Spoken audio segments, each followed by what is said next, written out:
Je vais poursuivre l'analyse de l'état des résultats avec les différentes formules qui nous restent à voir.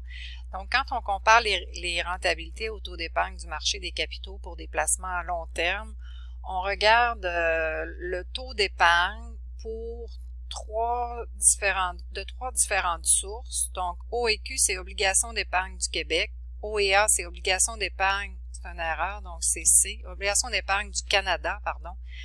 Et j'ai pris les Caisses Desjardins comme institution financière.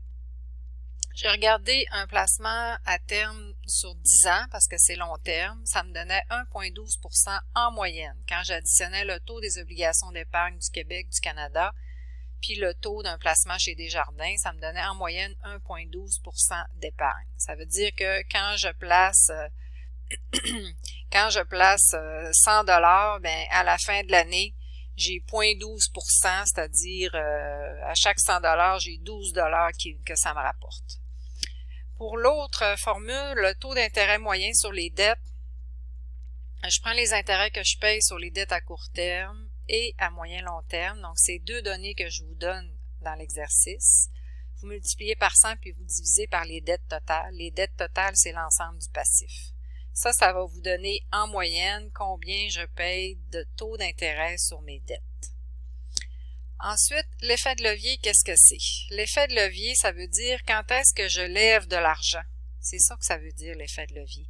C'est positif quand ma rentabilité financière est supérieure à ma rentabilité économique. Donc, traduction, quand la rentabilité ou le bénéfice, le profit que génère les capitaux propres est supérieur au profit généré par les actifs et que c'est supérieur au taux moyen d'intérêt payé sur mes emprunts. Je fais de l'argent avec l'argent que j'emprunte.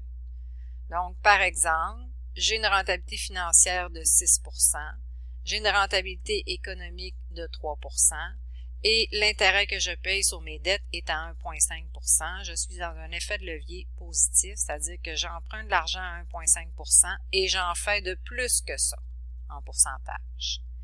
Quand l'effet de levier est négatif, c'est qu'à ce moment-là, les rentabilités sont inférieures au taux moyen d'intérêt que je paye sur mes dettes.